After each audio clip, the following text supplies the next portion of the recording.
នេះពីងប៉ោះយើងគួរតែទិញពីងប៉ោះអត់ដូចជាមិនបាច់ទេបងទិញទឹកក្រូចចំបាច់ទេ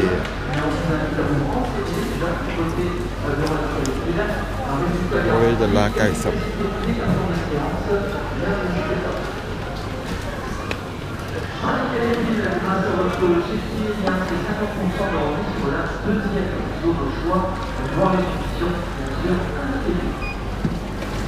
wow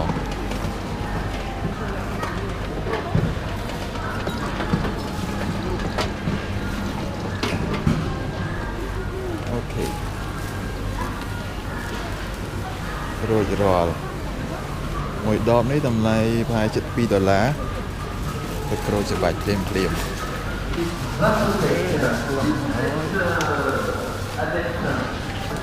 នេះត្រីវ៉ាoh this is crab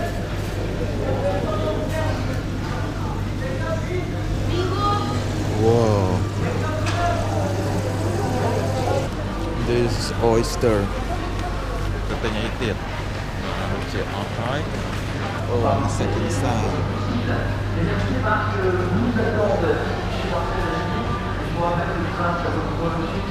des fromages.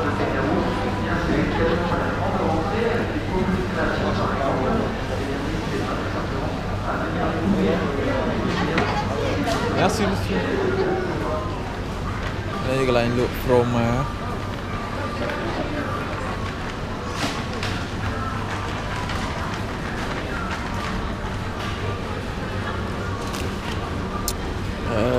Pompalero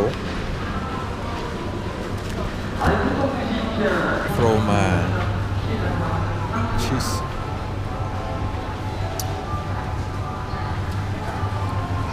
ច្រើនពេកចឹងទៅដឹងទិញអាណាញ៉ាំអញ្ចឹងមានតែអត់ទិញហ្មងយ៉ាងស្រួលអូខេឥឡូវយើងទិញ mozzarella ទឹកដោះក្របីអូខេ mozzarella fromage la promotion បង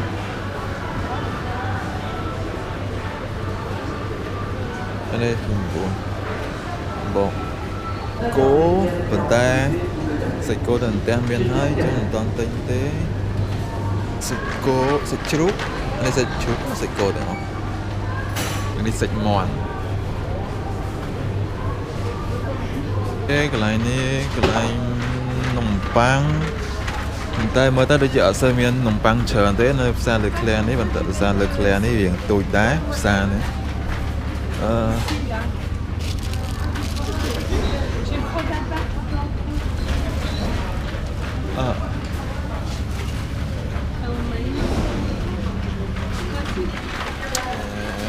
pain croissant au chocolat.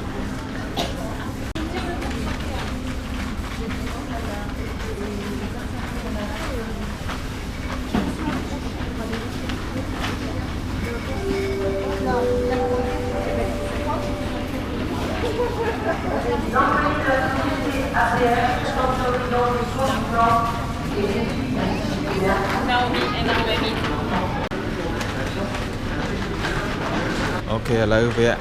ដើរមើលបាយទិញស្រាតែស្រាក៏អត់ទិញដែរគ្រាន់តែដើរមើលទេព្រោះស្រានៅផ្ទះនៅសល់ពី3ដបផឹកអត់តាន់អស់ទេគេកំពុងតែធ្វើCôte de Provence la Villa Pierre 6€ខ្ញុំផឹកអាហ្នឹងប៉ុន្តែឥឡូវវានៅសល់ម្ដងទៀតនៅផ្ទះអញ្ចឹងផឹកចាំផឹកអស់ហើយចាំទិញថែមទៀតនេះស្រាដាក់ធុងបង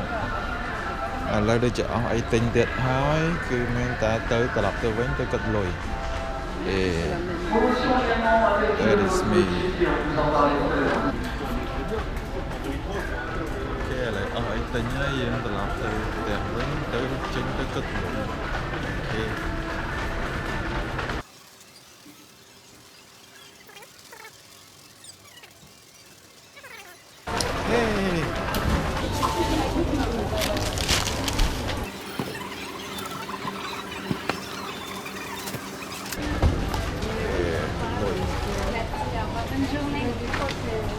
ក៏លើកតាមទេមកផាកហើយឥឡូវត្រឡប់ទៅកាន់ឡានក្រុងដើម្បីជិះទៅបន្ទប់យើងវិញណ៎មិនយើងទេគឺខ្ញុំគឺបន្ទប់របស់ខ្ញុំអស់ជិត20€អត់តែញ៉ាំទិញទួយសោះអស់20€ដាក់ស៊ីច្រើន2ទៅ3ថ្ងៃអស់ទៅអូខេឥឡូវដើរមកចាំឡានក្រុង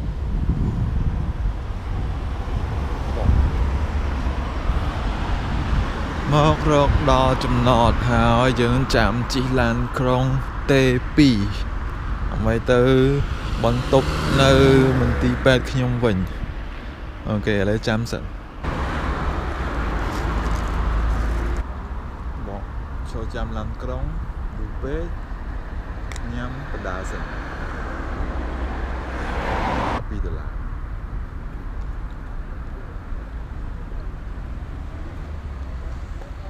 អូខេមកហើយឡើងក្រុងមក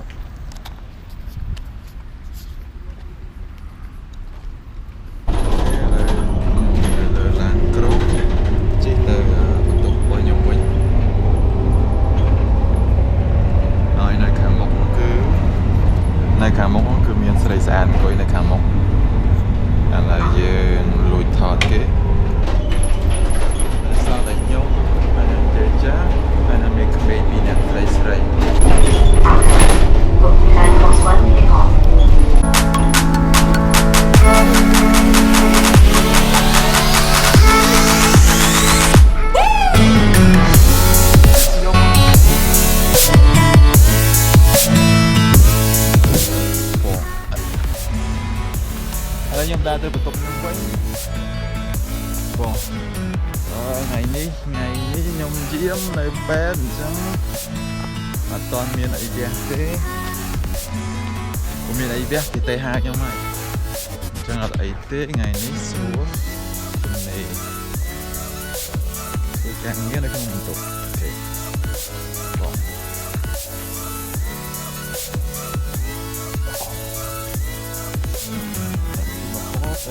ញ៉ាំថ្ងៃនេះថ្ងៃស្អែកថ្ងៃទៀតដល់ច័ន្ទហើយថ្ងៃច័ន្ទហើយអស់ហើយយើងត្រូវដើរទៅទិញទៀតហើយ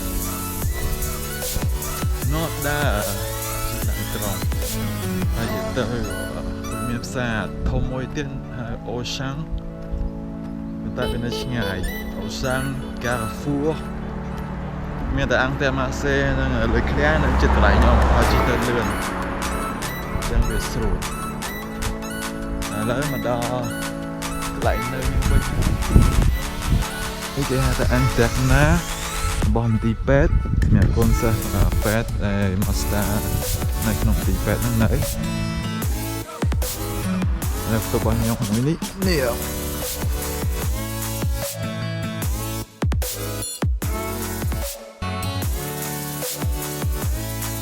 ដល់លើបន្ទប់ហើយហើយចូលទៅក្នុងបន្ទប់ Yes នេះបន្ទប់របស់ខ្ញុំtak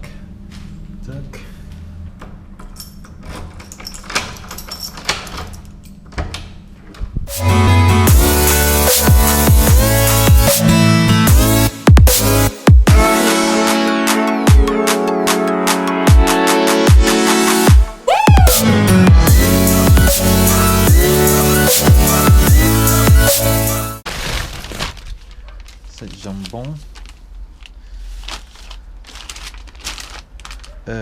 វ៉ាវសាច់សំបង$6 2ដុំខ្ញុំឲ្យគេកាត់យកអាខាំទៅឆ្ងាញ់អូខេបងអូឡា Oh my god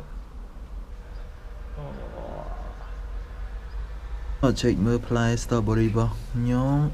ណូថ្ងៃនេះទុំបាន2 3ដែរនេះអូខេ1 2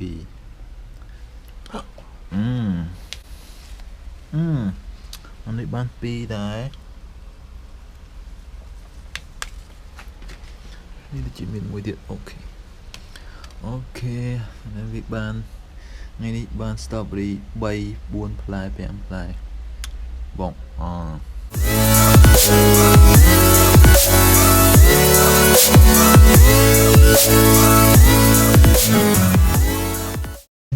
បាយថ្ងៃត្រង់ទាំងអស់គ្នាអត់មានបាយទេមានតែសាច់និងបន្លែតែប៉ុណ្្នឹងទេនំប៉័ងនេះសាច់សំបងពេញប៉ោះស្លឹកជីរបស់ខ្ញុំដាំទៅពេលបញ្ជូរទិញមកមិញហ្នឹង fromage មួយទៅពេលបញ្ជូរនេះទឹកក្រូចនេះស្រាក្រហមដែលខ្ញុំមើលនៅក្នុងផ្សារមិញហ្នឹងហើយនំប៉័ងអូខេ